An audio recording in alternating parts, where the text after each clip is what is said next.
प्रिय साथियों, कक्षा 10 विषय गणित में प्रश्न नंबर 4 जो चल रही थी अपनी, जिसमें हमें आले की विधि से युगपत समीकरणों को हल कर रहे थे ग्राफ पेपर पर। उसी क्रम में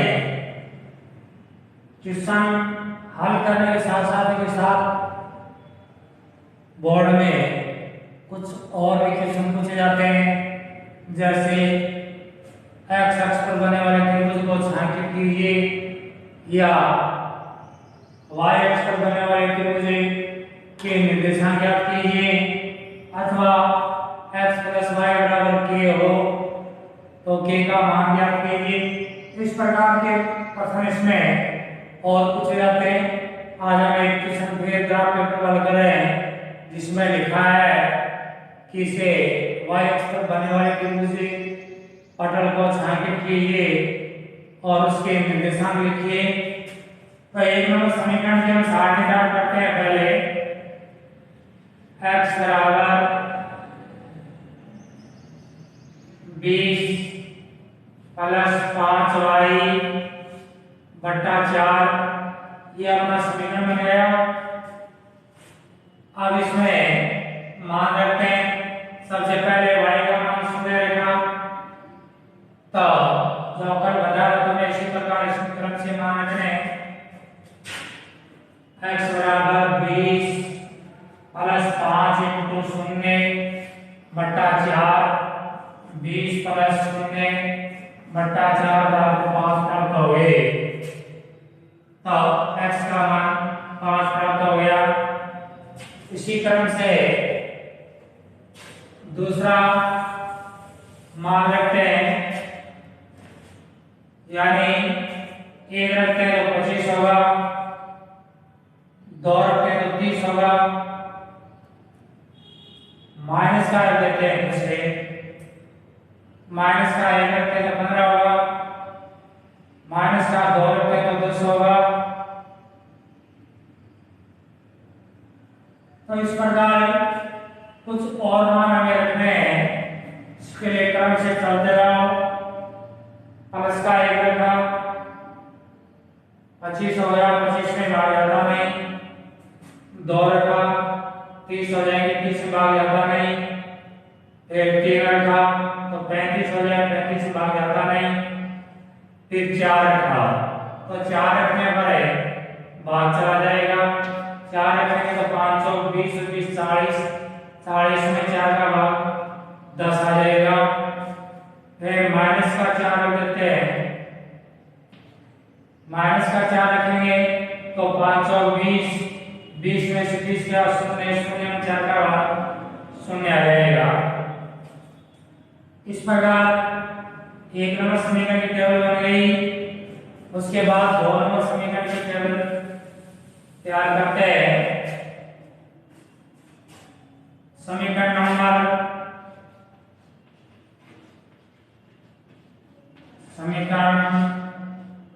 2 की सारणी।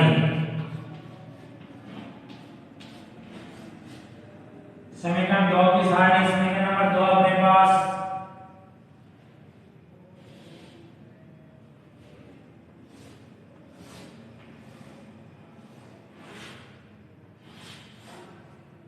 समीकरण नंबर 2 है 3x प्लस 5y बराबर 15 या x बराबर 15 माइनस 5y बटा 3 प्रतिस्थापित कर दिया। अब पहले y का मान 0 रहेगा तो x का मान 5 आ गया, फिर y का मान 2 रखा, तब 15 में से 1 रखा तो 10 बचेंगे, 2 रखा तो 5 बचेंगे, 3 रखा, y का मान 3 रखा तो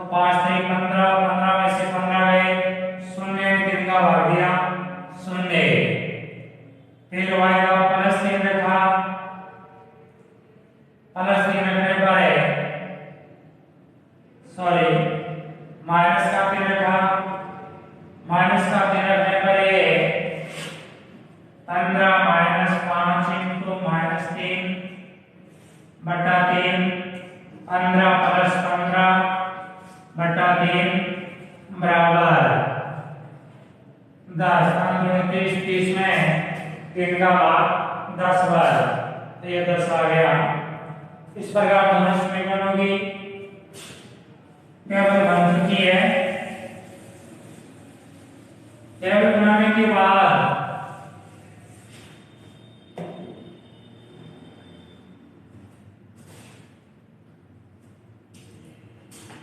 हमें आगे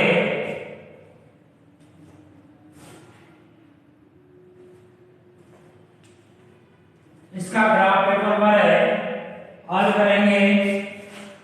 तो ये अपने ग्राफ की जो कॉपी है उसको 4 भागों में विभाजित करना है। या थीटा या मूल बिंदु यहाँ पर x डैश, यहाँ पर y, यहाँ पर y डैश। उसके बाद हमें पैमाना मानना है। पैमाना मानेंगे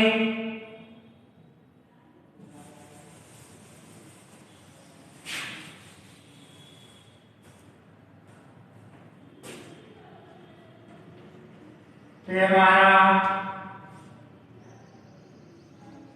x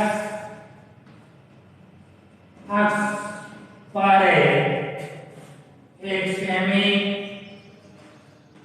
बराबर 1 इकाई,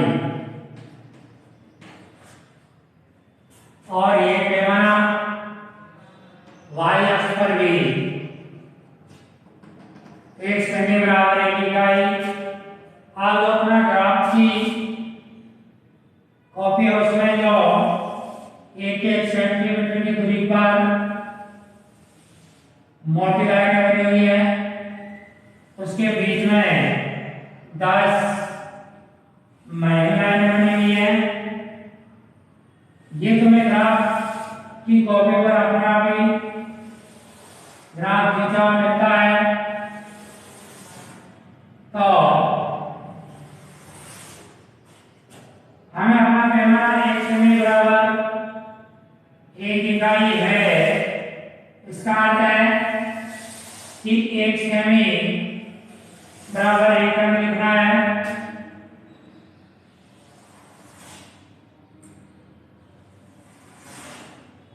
एक तरफ प्लस की संख्या है, एक तरफ माइनस की संख्या है, जो तुम्हें पहले बताया जा चुकी है।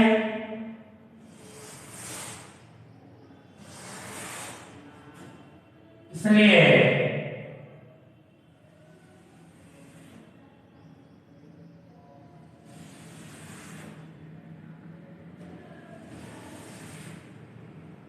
इस प्रकार जो ग्राफ की कॉपी बनी हुई है उसमें लाइनें 1-1 सेमी वाली फिगरों में 1-1 सेमी के अंदर 10 मिली लाइनें यानी 1 मिली सेंटीमीटर पर फिर 10 लाइनें खींची गई है। तो उन लाइनों पर ब्याज पैमाना संख्या बड़ी है तो छोटा रख सकते हैं। 1 इकाई बराबर 2 ले सकते हैं, 3 ले सकते हैं, 5 ले सकते हैं। जैसी आपकी सुविधा उसके अनुसार आपको पैमाना लेना है। ऐसे ग्राफ की कॉपी बनी हुई है, उसमें प्लस माइनस की रेखाएं बनी हुई है। और तुम्हें ग्राफ की कॉपी को मोटी लाइन पर इस प्रकार 4 भागों में बांटना है कि पता चलता है कि ये x अक्ष है और ये y अक्ष है। अब इस पर इस पक्ष में प्लस का 1, प्लस का 2, प्लस का 3, प्लस का 4, प्लस का 5, 6, 7, 8, 9, 10, 11 इस प्रकार से अंकित करनी है। इसी प्रकार इस y पर भी प्लस का 1, 2, 3, 4, 5, 6, 7, 8, 9, 10 इस प्रकार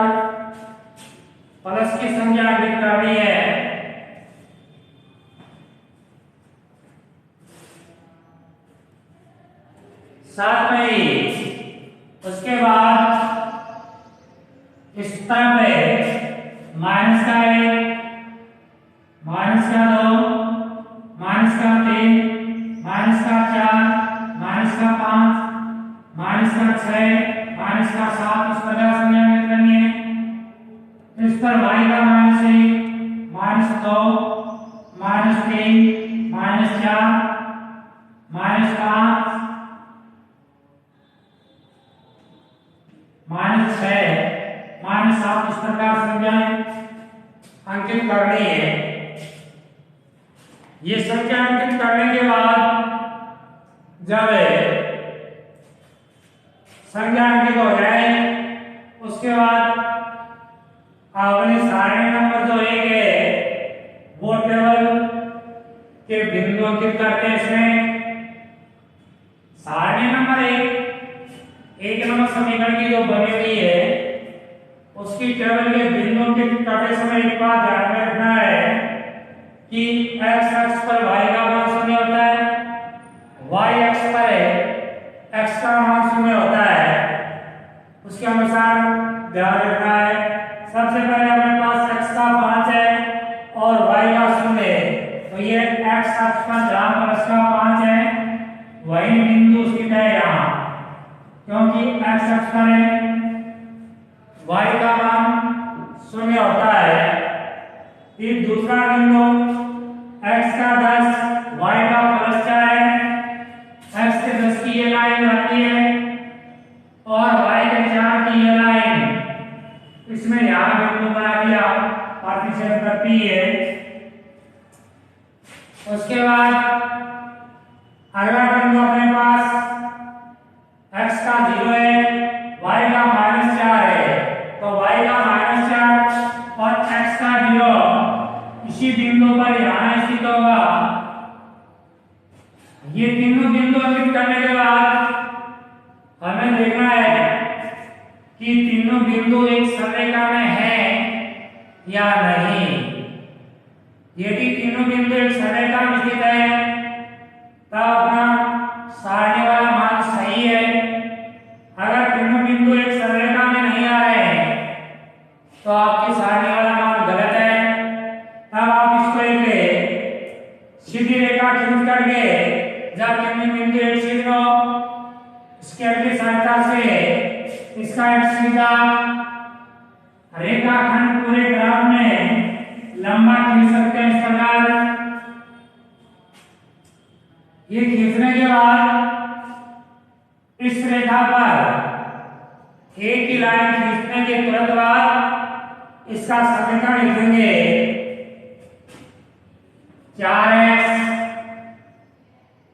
- 5y बराबर 20। ये समीकरण लिखने के बाद 2 नंबर जो सारणी है उसके बिंदु अंकित करने शुरू करेंगे।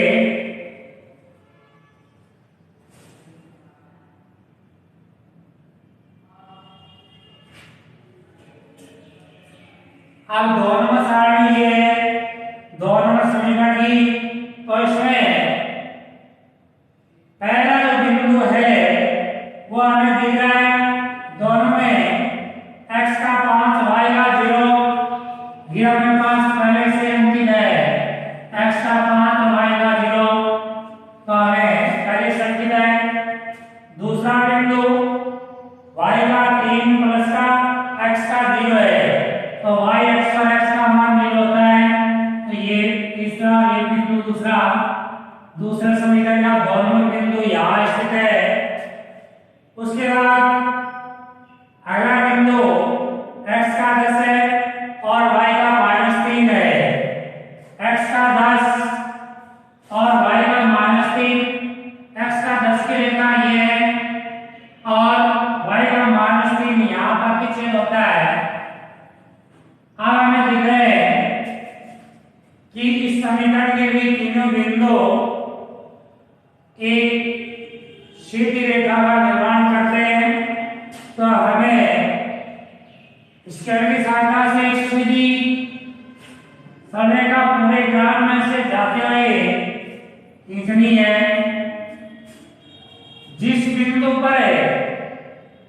दोनों रेखाएं प्रतिच्छेद करती है उस बिंदु का,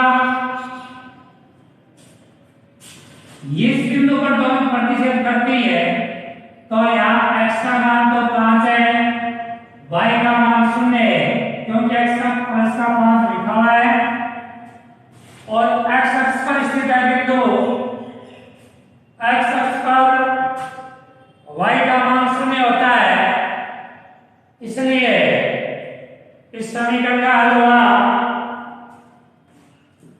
समीकरण हल के लिए हमें जो ग्राफ का लाइनदार पृष्ठ है जिस पर लाइनें खींची हुई है उस पर उस तरफ है उत्तर लिखेंगे। वहां लिखने के लिए उत्तर लिखने के लिए सीधा लिखना है, क्योंकि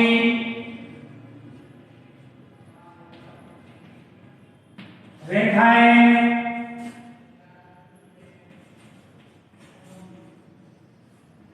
बिंदु 5 और 0, क्योंकि ये निर्देशांक है, ये दोनों एक साथ इस प्रकार कोष्ठक में लिखे जाते हैं, बिना कोष्ठक के नहीं लिखे जाते, और पहले x का मान लिखा जाएगा, उसके बाद y का मान लिखा जाएगा, क्योंकि रेखाएं बिंदु 5 0 पर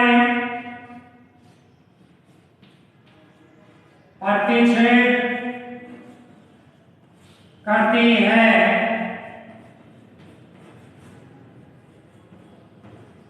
अतः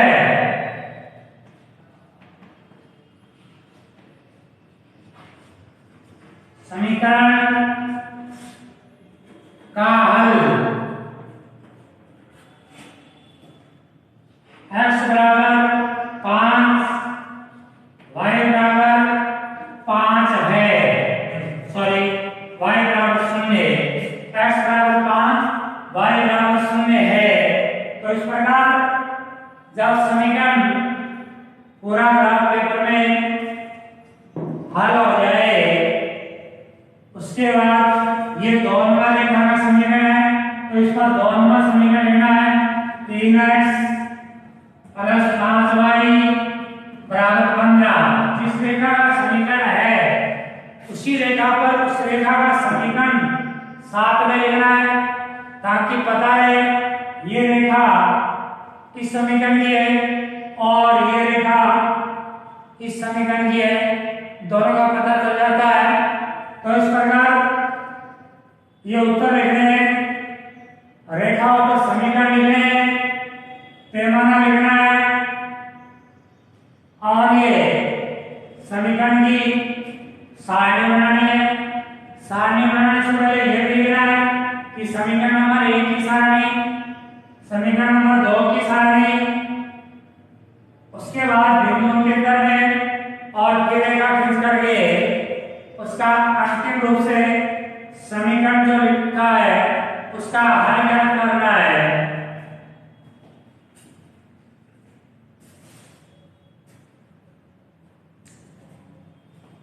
इसके बाद सवाल में कुछ आगे और पूछा गया है कि x अक्ष पर या y अक्ष पर बनने वाले त्रिभुज पटल को छायांकित कीजिए, उसके निर्देशांक ज्ञात कीजिए।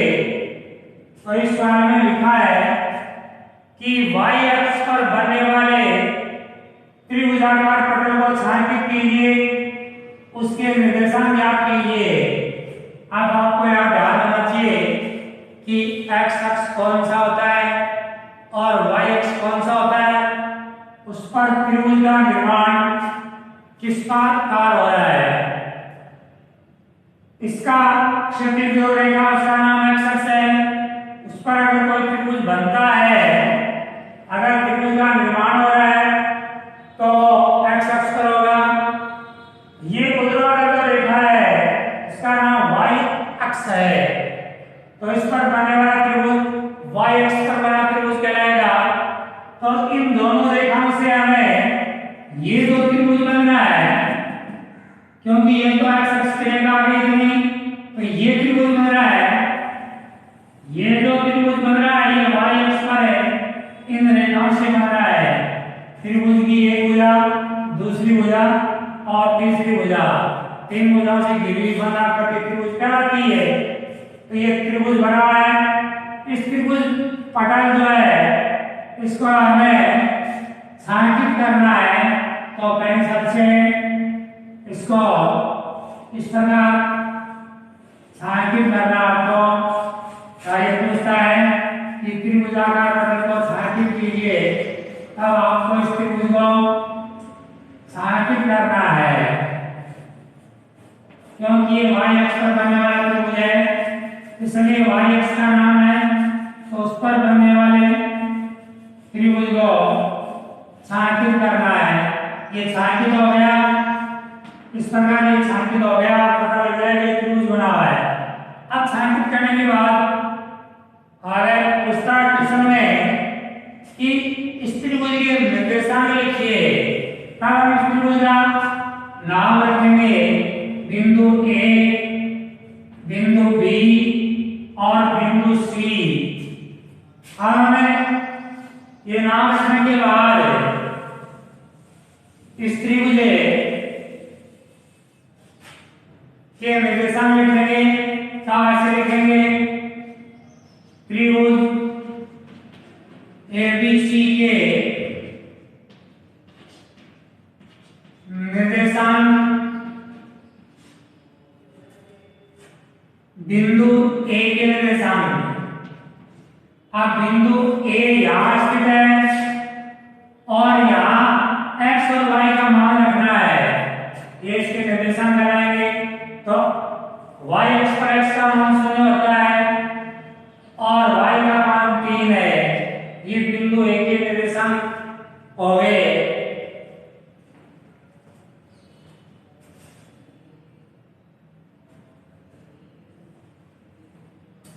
इसी क्रम में बिंदु बी के निर्देशांक, ये बिंदु बी है जहां दोनों रेखाएं प्रतिच्छेद होती हैं, उस प्रतिच्छेदित बिंदु के निर्देशांक लिख रहे हैं। बिंदु बी के निर्देशांक 5 और 0 हो गए। बिंदु सी के निर्देशांक, अब यह अपना बिंदु सी है।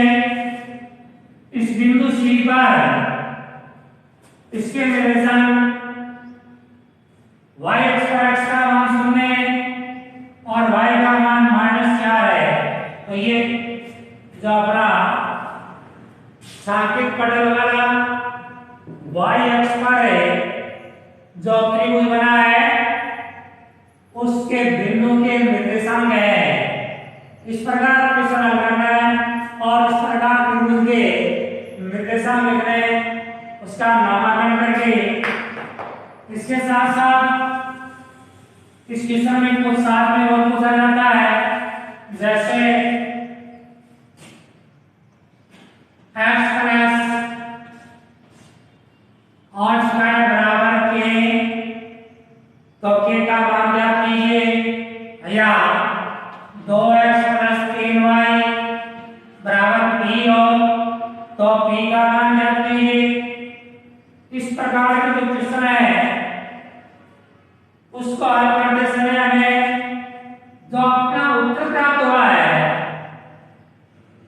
वो लेकर के उसका सुधार करेंगे। तो k का मान आ जाएगा x का मान 5 प्लस y का मान 0 का स्क्वायर बराबर k है। तो 5 का स्क्वायर बराबर k और k बराबर 25 सूत्र आ गए। इसी प्रकार जब इसमें ज्ञात करेंगे तब 2 × 5 प्लस 3 × 0 बराबर p, या 10 प्लस 0 बराबर p, या p बराबर 10।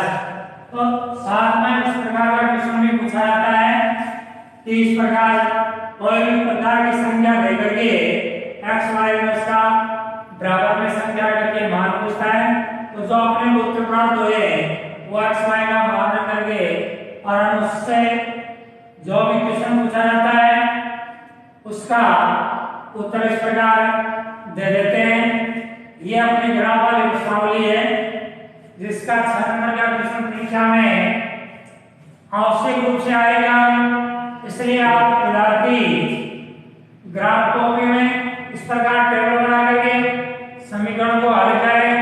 प्रतिच्छेदी रेखाएं या समबाहु रेखाएं या समांतर रेखाएं, ज्यादातर बोर्ड परीक्षा में प्रतिच्छेदी रेखाओं का क्वेश्चन पूछा जाता है, तो इस प्रकार के क्वेश्चनों पर विशेष ध्यान रखें।